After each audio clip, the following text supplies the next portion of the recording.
regarding Moses and the heavy hands. The Torah relates, Shemos 17 and 11, that during the war, when Moshe held up his hand, Yisroel prevailed. And when he let down his hand, then Amalek prevailed. But Moshe's hands were heavy, and Aaron and Chur, who accompanied him, supported his hands. Rashi comments, because he was lax in the commandment of waging war, and appointed another in his stead, Yehoshua, his hands became heavy. We see then that Moshe Rabbeinu should have gone to battle, and when he did not, was punished for his laxity. All of the above reasons why Moshe considered himself unable to join in the actual battle, and not that, God forbid, he was slothful, poses the inevitable question, why was Moshe punished? His hands became heavy for doing something which was seemingly so logical. Rashi answers this question by saying that Moshe was punished for being lax in the Mitzvah, and not for being lax in going out to war. For since the war against Amalek was a Mitzvah, a commandment from God, Moshe should have gone to war, and not entertain any of the thoughts to the contrary, no matter how reasonable or logical. A mitzvah must be such that we will obey, and then we will hear. First, one does the deed without entering into any calculations. And since Moshe was lax in the mitzvah, he entered into calculations as to what was best for the conduct of the war, etc. He was punished. All the above is from Shemos, Parshas, Yisroel, 19th day of Shabbat, 574-1, 1981, at Riddy.org, edited. Rashi commenting on Genesis 17 and 3. And Abram fell upon his face, and God spoke with him, saying,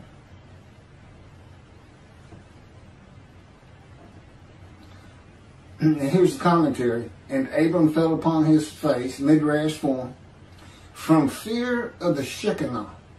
For as long as he was uncircumcised, he did not have the strength to stand when the divine presence stood over him. And that is what is said concerning Balaam in Numbers 24 and 4. Who falls and his eyes are open. Also Numbers, Rabbi 12 and 8.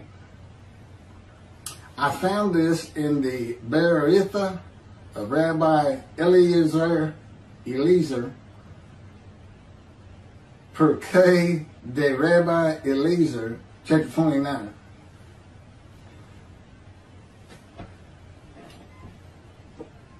This is verse 6, 7, 8, 9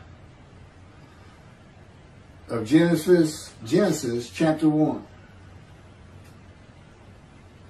God said, let there be an expanse in the midst of the water, that it may separate water from water.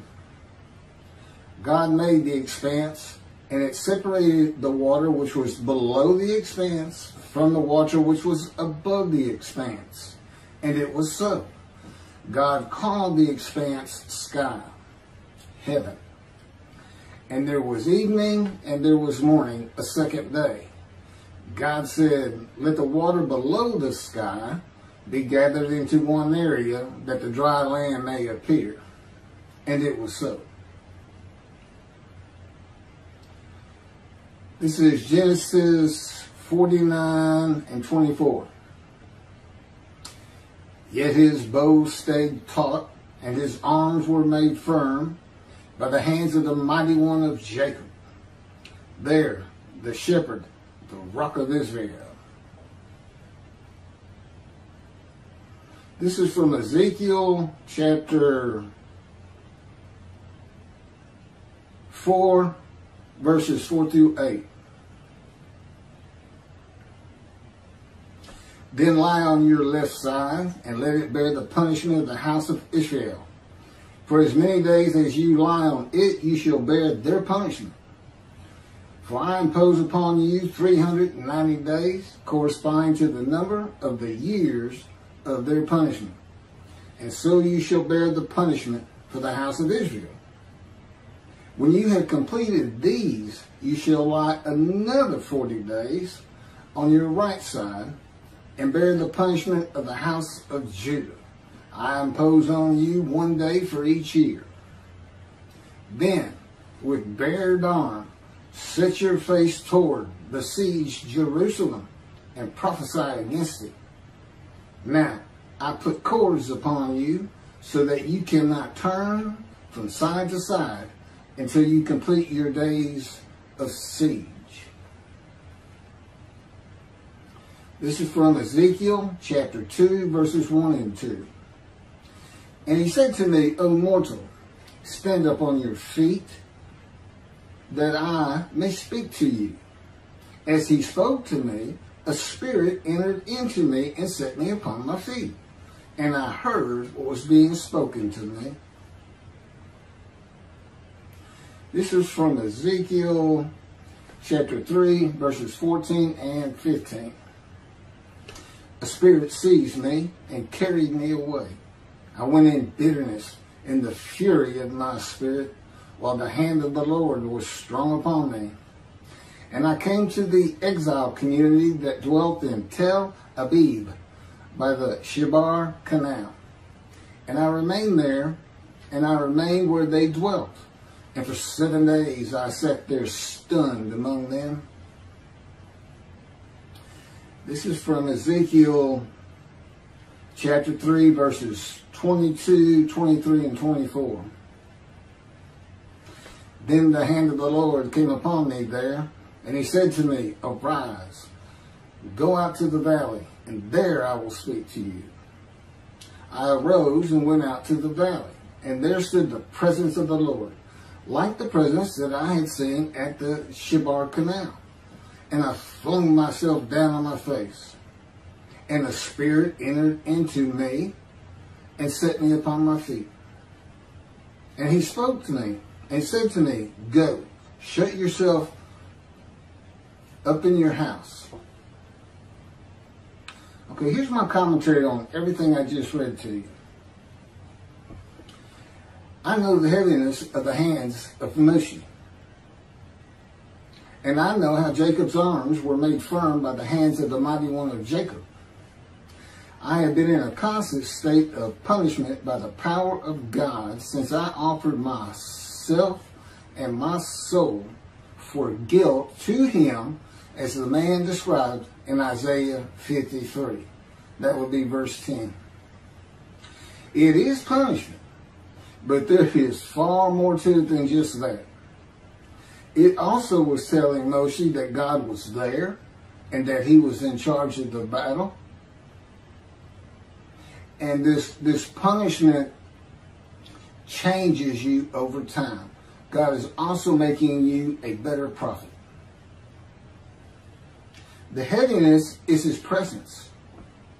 It is what I feel of his very essence, as he would have me experience it. For a man, it can feel like punishment, but there is a positive to it.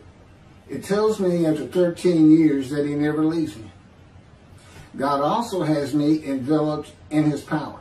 The same cords of his power that God placed on Ezekiel to confine him to his house and prevent Ezekiel from turning from one side to the other for 430 days as he bore the punishment of the houses of Israel and Judah for their sins.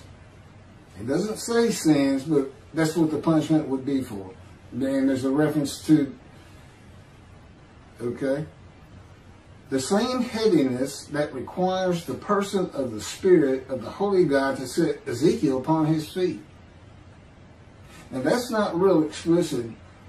You know, it sounds more like he just fell down or he flung himself down. Well, he may have known it or not known it, But God slowed me down many times and then lifted me back up. Again, in other videos, you see this mentioned over and over again, the fire refiner. God's boot camp. He's the sergeant and you're the cadet, and he's going to put you through it. The heaviness that required Moses to have the strength to stand when the divine presence stood over him. The verses from Genesis associate waters of the unseen realm of God with the waters of the earth. Unseen waters that are above the sky. Because that's the partition. These unseen waters above the sky, that's an element of God's unseen realm that we can't understand or see or know much about. And it's best associated with the waters of the earth. Unseen waters partitioned above and below heaven. Sky. Those below heaven fill the universe and are a part of God's presence. With his power, these unseen waters can do anything that he wills them to do.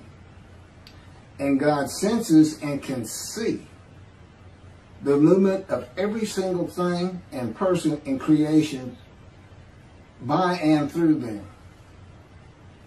Think of a submarine in the ocean, and they send out a ping, and it's a sound wave, and it'll go around rocks and other submarines, this and that, and so you get a picture of what's out there. It's something like that. He doesn't have eyes like human beings. Long ago, God took me to a heavenly room in a vision in body, not in spirit. The purpose was to learn how to bear up to the weight of his presence and these waters that cover the earth when I was walking with him in the cords of his power that enveloped me. It was making me very nauseous. I could feel my body so acutely and real in that room that creation passing before the window actually made me feel car sick as the weight of his presence and the power around me to offset it was manipulated at his will. It's a little bit complicated, but I've actually spoken about this in other videos. Think of a cardboard box that has been left in a rain or placed in a body of water. It is so light before and so heavy afterwards. The water soaks through the box through and through and retains the water even when lifted. My body is that box. Even my insides can be heavy. Though God decides in his power how much weight I feel at any given moment with the cords of his power. When the vision was over and I was back in the world, the weight of God's presence was much easier to live with. The weight of God's presence is primarily from the waters divided below heaven that cover the earth, but also from his power that flows from his presence. Okay, that finishes my commentary on the punishment of the heavy hands. I have one more to do on the prophet like Moses. I'm going to take a little break and put on the Havitzka and the raising of the Israel flag in the Temple Mount.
prophet like Moses.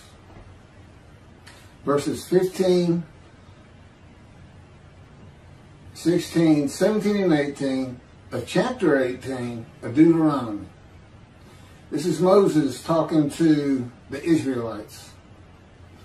The Lord your God will raise up for you a prophet from among your own people, like myself.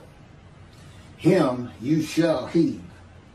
This is just what you asked of the Lord your God had ordered on the day of the assembly, saying, let me not hear the voice of the Lord my God any longer, or see this wondrous fire any more, lest I die. Whereupon the Lord said to me,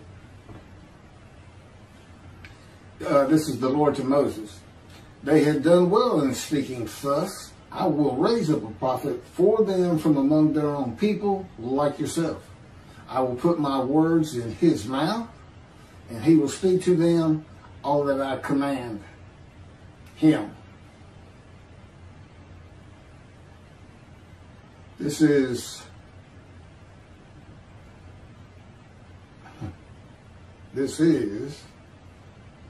several verses of Exodus, chapter 7,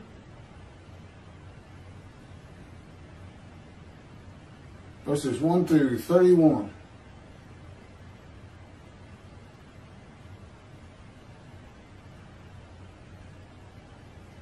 You'll understand why I'm reading this much of it, because I'm going to have commentary on it.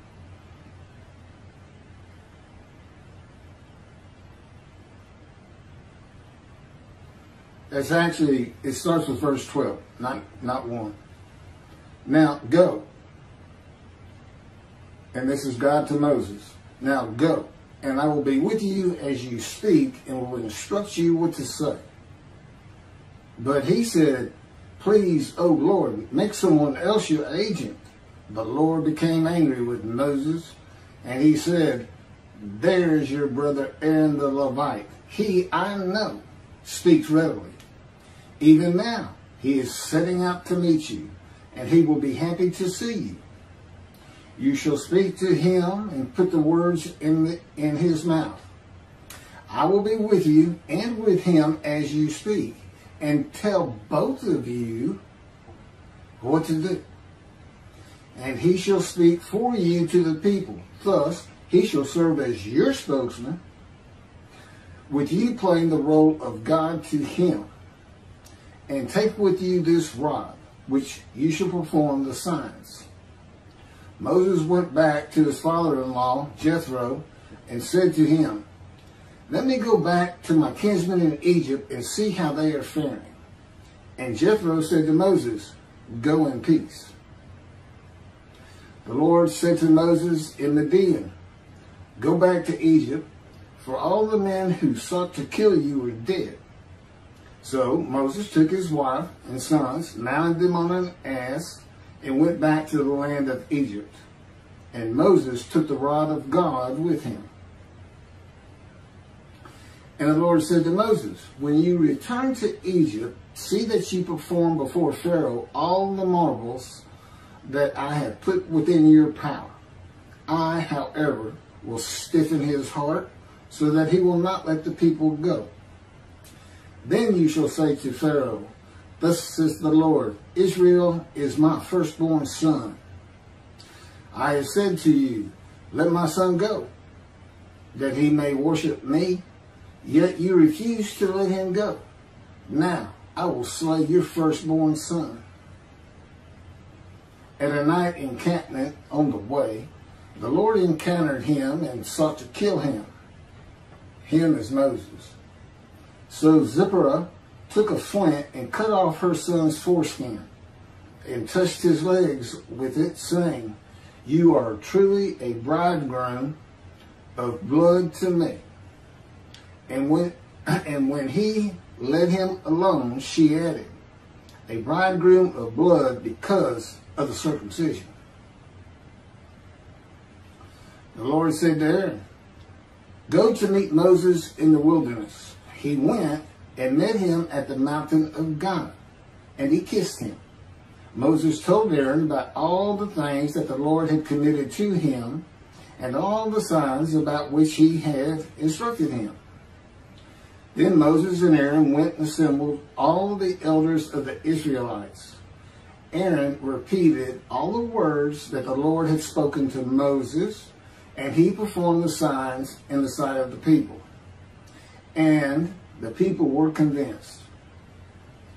When they heard that the Lord had taken note of the Israelites and that he had seen their plight, they bowed low in homage.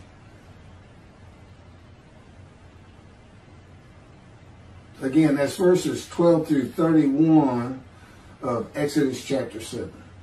Commentary. I am the prophet like Moses.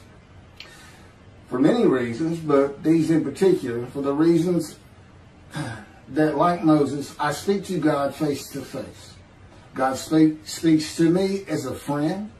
I converse with God whenever I so wish. God talks directly to me when he so desires. And I write God's words at his directions. And I can add, and I put on videos at his command and speak the words he commands me to speak. He had me type everything I'm reading. He said, go to Exodus, type this down, or paste, copy it and paste it on your notebook pad. And like Moses, I bring a redemption, the redemption of the new covenant of God declared in Jeremiah chapter 31 to be delivered in a time to come, this time, the time of the fulfillment of all biblical prophecy, the time God speaks to his prophets again. When God said, there's Aaron, even now he is setting out to meet you and he will be happy to see you, God is placing a short vision into the mind of Moses. Aaron and Moses do not meet for many days after this at the mountain of God. It is not a trance-like vision where Moses feels that he is in another place and time away from the world. It is more like an image of an event on television that you remember after you have watched it. A little bit sharper than that. It is a vision that goes more to your mind than to your eye. The image would have been of Aaron walking out of his dwelling place, and together with God's words, he is setting out to meet you. Moses knows that Aaron is on his way where they are to meet at the mountain. So, it's okay. This is the way God communicates with Moses and the way he communicates with me. I listen to his words, and he often sends to me picture visions, as does the Holy Spirit of God. They're always together. It is not a confirmation of God's words so much as it is a more perfect way to communicate words with pictures. Often it is just picture visions that have instant meaning to me. God says to Moses, I will be with you and with him as you speak and tell both of you what to do. God often tells me what to do and say when I'm talking with another person. But our level of communication is such that I don't have to actually hear him. He can put knowledge into my mind as I speak. He can take control of what I speak. He can take control of my body and mind and put in different words than I would have used. He is always with me. I am a host of the Lord of hosts. That means God dwells with me. Now, the communication with God and Aaron is much more limited than the communication between God and Moses. Moses is to speak the words God gives him to Aaron for Aaron to speak to Pharaoh. And God is telling Aaron what to do with the words, such as when to deliver them and the tone to use. Because God says, I'm going to speak to both of you. But all the words he's speaking are coming from Moses. So that's what will be left. When to deliver them, how to deliver them. God tells Moses that Aaron will be his spokesman Moses playing the role of God, and Aaron being his prophet, as Moses delivers God's words to Aaron to be spoken to Pharaoh. When Moses speaks the words of God to another person, God is speaking through him, just as God is speaking through me in this video and in all 63 videos that we have prepared over the last month and a week or two. And they're all based on 2 books that he dictated to me as he dictated the Torah to Moses. I had to learn everything first, but every word, every sentence, every paragraph, every chapter are his. The first book is about 285 pages long, but that's with about a 30-page addendum, which is a summary of each chapter in a paragraph or so. And it's called Isaiah 53 in the Day of the Lord. And in that book, what he wanted was for me to never say that I am this man. But reading it, you almost can't escape it. At least the thought is he saying, because it would be things like, how do you know Elijah? Well, he'll know everything you can know about heaven. And I got several chapters that are all just about heaven, things that aren't generally thought of or known. So the implication is there. But now the next book we did is called The Life of God's Righteous Servant of Isaiah 53. And it's my life. It's my life. God didn't speak to me, and I was an atheist for 50 years until I was 50. But he was with me from birth to make sure I fit every verse of Isaiah 53, and particularly wounding. He was wounded. Well, I've got 15 surgical scars, and I've been shot through the abdomen and impaled my right knee on a broken glass bottle, and etc., etc. I was like the most accident-prone person you ever wanted to meet. Little did I know I was being prepared for this time. I'm now 63. And so the life of God's righteous servant, it's my life. And he dictated that to me. Of course, I didn't have to learn it first. I just had to remember. And he puts remembrance into my mind. I can remember like no other human being on this planet.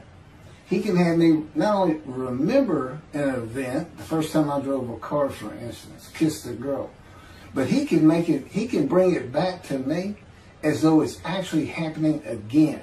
It's not just, I know when I drove a car, I was so excited and it felt so great. No, I feel the excitement. Okay, the ambience of the day. Everything is there. But he can do the same thing when you get shot through the abdomen on a ranch in Texas, like it's happening all over again, just to show me what was really going on that day and what he had to do with it, controlling my perceptions.